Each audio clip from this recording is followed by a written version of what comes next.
नमस्कार मित्रों, सत्य की विजय में आपका स्वागत है। मैं हूं विजय त्रिवेदी। हिंदुस्तान की राजनीति को लेकर कल हमने एक विशेष चर्चा की थी अनकट विद आशुतोष में।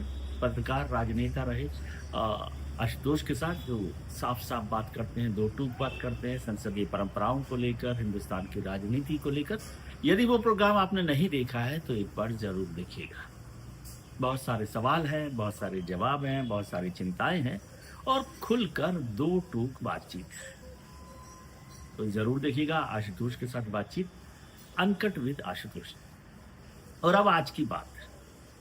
आज बात करते हैं प्रधानमंत्री के नए दफ्तर सेवा तीर्थ को लेकर। प्रधानमंत्री जी ने कल रात को उसका उद्घाटन कर दिया, अनवेल कर दिया और नया एक दफ्तर कार्यालय प्रधानमंत्री को मिल गया है, जिसका नाम रखा गया है सेवा तीर्थ और उसके बाहर लिखा है नागरिक देवो भव। सेवा तीर्थ है। प्रधानमंत्री जी लगातार नया करते जा रहे हैं। पहले उन्होंने संसद के भवन को बदला, नया संसद भवन आ गया है, नई संसदीय इमारत वहां पर बन गई है, नया काम वहां पर शुरू हो गया है। अब तो उसमें काम भी शुरू हो गया। पुरानी संसद भवन अभी रखी हुई है, उसको म्यूजियम बनाने की बात हो रही थी, उस पर भी फिर चर्चा करेंगे। फिर सेंट्रल विस्टा का काम शुरू हुआ। सेंट्रल विस्टा में पूरा जो सेंट्रल दिल्ली एलुटेन जोन जिसे आप कहते हैं, उसमें बदलाव करने की कोशिश की गई। सरकार की जो इमारतें थी, पुरानी इमारतें जिनमें दफ्तर चलते थे सरकार, उनको बदला गया, लगातार बदला जा रहा है। और अब कर्तव्य भवन बना दिए गए।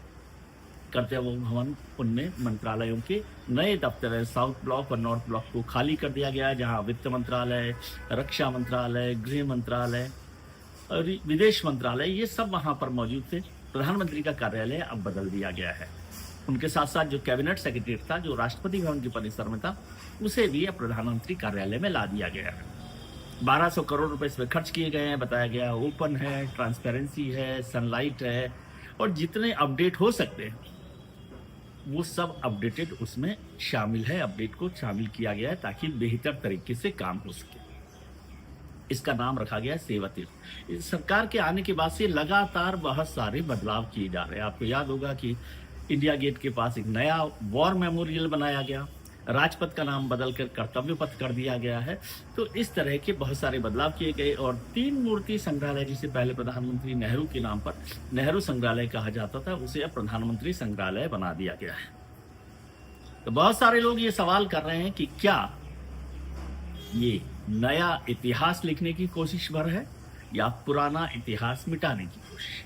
लेकिन प्रधानमंत्री ने कल जब दफ्तर का उद्घाटन किया तो उन्होंने 4 बड़े फैसले कर दिए, जो सब जनता से जुड़े हुए फैसले हैं।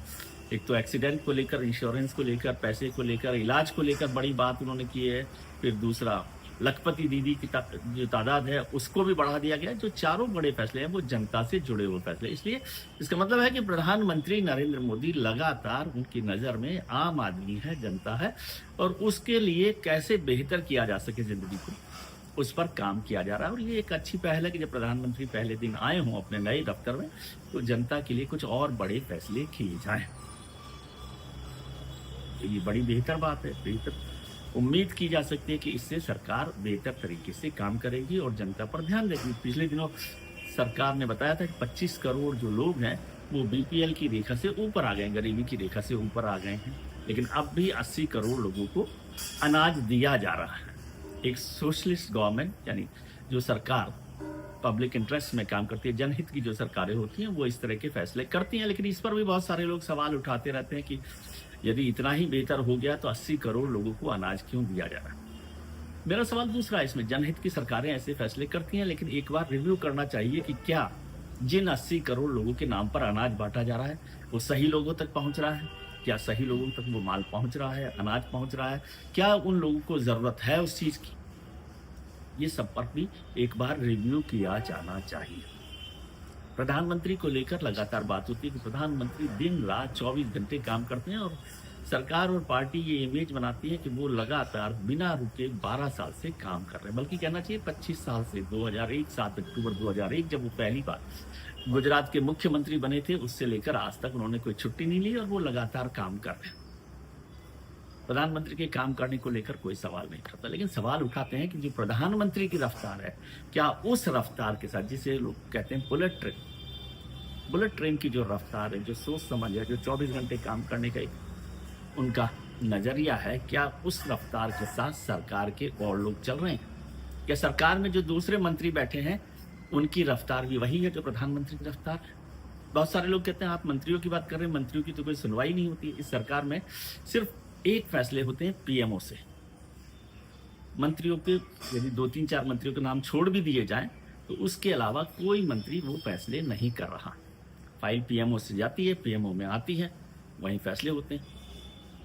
मुझे नहीं पता, ये सारी चर्चाएं हो रही है, इसलिए ये सवाल भी हो रहे हैं। और कल एक मित्र मिले, भारतीय जनता पार्टी के बड़े नेता थे, उन्होंने कहा कि ये जो स्टाइल ऑफ वर्किंग है पीएमओ से ही सारे फैसले होने की, अब राज्यों के मुख्यमंत्री भी अपनाने लगे हैं भारतीय जनता पार्टी के मुख्यमंत्री। और उन्होंने नाम लेकर कहा, और मैं कह रहा हूं भारतीय जनता पार्टी के वरिष्ठ नेता ने कहा कि यही style of working Uttar Pradesh के मुख्यमंत्री अपनाते हैं। यही उत्तर प्रदेश के मुख्यमंत्री को तो 7 साल का अनुभव हो गया। अभी तो मोहन यादव मध्य प्रदेश के मुख्यमंत्री हैं, वो भी उसी तरह से काम कर रहे हैं। और राजस्थान के मुख्यमंत्री भजन लाल शर्मा भी वैसे ही काम कर रहे हैं। और असम के मुख्यमंत्री हिमंता बिस्वा शर्मा को तो रोकना भी वैसे मुश्किल काम है। तो क्या ये जनहित के फैसले लेने वाली सरकारें यदि केंद्रीकृत तरीके से सरकारों में काम कर रही हैं, केंद्रीकृत सेंट्रलाइज तरीके से काम कर रही हैं, तो क्या इसे एक डेमोक्रेटिक सिस्टम में एक्सेप्ट किया जाना चाहिए या बेहतर माना जाना चाहिए? अब दूसरी बात बताता हूँ, उत्तर प्रदेश के बहुत सारे एमएलए हैं जो बार बार शिकायत करते हैं भारतीय जनता पार्टी के एमएलए कि उनकी सुनवाई इस सरकार में नहीं होती। राजस्थान में भी कुछ लोगों ने शिकायत की, संघ के नेताओं से भी की, भारतीय जनता पार्टी के नेताओं से भी, कि सरकार में सुनवाई नहीं होती है। सरकार जो है ब्यूरोक्रेसी चला रही है, अफसर चला रहे हैं, और अफसर जो है एमएलए की बात नहीं सुनते। ये शिकायत आम हो गई है। आम का मतलब भारतीय जनता पार्टी की जितनी सरकारें हैं उनमें ये शिकायत आम होने लगी है कि वहां मुख्यमंत्री जब तक उनकी पहुंच नहीं होती और अफसर जो हैं उनकी बात नहीं सुनते। लखनऊ में तो 2-2 मुख्यमंत्री भी दिल्ली के चक्कर लगा रहे हैं, उनके पास भी कोई बड़ी फाइलें नहीं जाती, उनका भी सरकार के कामकाज में कोई बड़ी हिस्सेदारी नहीं है। केंद्र में जो मंत्री हैं उनमें 4-5 मंत्रियों को छोड़ दिया जाए तो शायद भारतीय जनता पार्टी के नेता भी उनके नाम नहीं बता सकते। उनके कामकाज का तरीका क्या है? केंद्रीय नेतृत्व को लेकर भी लगातार चर्चा हुई कि 3 साल तक भारतीय जनता पार्टी को नया अध्यक्ष नहीं मिला, और ये साफ हुआ कि 100 साल तक जो संघ अपने आप को मजबूत और एक्सपेंड करता रहा, उसकी भूमिका अपने सहयोगी संगठन में अध्यक्ष बनाने में भी नहीं रही। ये साफ हो गया कि नए अध्यक्ष नितिन नवीन भारतीय जनता पार्टी के जो बने हैं उनकी योग्यता, उस पर मैं नहीं जा रहा हूँ, लेकिन संघ की कोई भूमिका नहीं रही। ये संघ के लोगों ने दर्ज कराया। ये हो रहा है। फिर एक और बड़ी घटना हो गई कि क्या अभी एक मामला आया एप्स्टाइन फाइल्स का, इसको लेकर बड़ी चर्चा हो रही है। फिर हरदीप पुरी साहब की चर्चा हुई, राहुल गांधी जी ने पार्लियामेंट में उसको लेकर चर्चा की थी, तो उसको हटा दिया गया, एक्सपेंस कर दिया गया। लेकिन उसके बाद जो मंत्री हैं हरदीप पुरी साहब, उन्होंने खुद प्रेस कॉन्फ्रेंस करके और इंटरव्यू करके उस मसले को आगे बढ़ा दिया। तो इसको लेकर भी भारतीय जनता पार्टी की लीडरशिप में चिंता हुई कि क्या इस तरह की बात करने की जरूरत थी जिसे रिकॉर्ड पर लाने की आवश्यकता हरदीप पुरी को पड़ी। हालांकि ये बात साफ है कि कोई भी ये नहीं कह रहा कि हरदीप पुरी पर यह आरोप लगाया जा सकता है कि जो एप्स्टीन है, जेफरी एप्स्टीन, उनके जो आपराधिक मामले हैं, यौन शोषण के मामले हैं, उसमें उनका कोई लेना देना है। लेकिन एक आपराधिक प्रवृत्ति के नॉन फेस के साथ, जाने पहचाने आदमी के साथ किसी बड़े नेता की, भारत के नेता की मुलाकात भी सवाल खड़े करती है। यहाँ तक तो बात ठीक, ये भी सवाल खड़े होते हैं। हरदीप पुरी साहब ने भी अपनी सफाई दे दी, जो भी सफाई है जांच की जानी चाहिए। लेकिन एक और भारतीय जनता पार्टी के मित्र ने मुझे कहा कि सर एक बात बताइए, एमजे अकबर साहब पर तो मीटू का केस बना था, उसमें आपने उनसे इस्तीफा ले लिया, उनसे मंत्री पद ले लिया। हरदीप पुरी साहब के साथ जो हो रहा है, न तो वहां कुछ प्रूव हुआ था, न यहाँ कुछ प्रूव हुआ है। तो क्या हरदीप पुरी के साथ जो जेफरी एप्स्टीन का नाम जुड़ा है, वो तो बड़ा अपराधी है, बड़ा यौन अपराधी है। तो क्या उससे उनके मंत्रिमंडल में बने रहने से भारत सरकार की, मोदी सरकार की छवि पर असर पड़ेगा या नहीं पड़ेगा? ये सवाल भी चर्चा हो रही है। और ये सवाल मैं फिर से बता रहा हूँ कि ये सवाल भी भारतीय जनता पार्टी के नेता ने पूछा। फिर बात करते हैं अब संसद की। संसद पर जिस तरह से राहुल गांधी को नहीं बोलने दिया गया, राहुल गांधी पर हो हल्ला होता रहा, राहुल गांधी प्रधानमंत्री पर निशाना बनाते रहे, संसद में स्पीकर के चैम्बर में जो कांग्रेस के सांसदों ने हंगामा किया, इससे भी संसदीय परंपराओं पर सवाल खड़े हो रहे हैं कि क्या सिर्फ नई संसद बना देने से हमारा लोकतंत्र मजबूत हो जाएगा।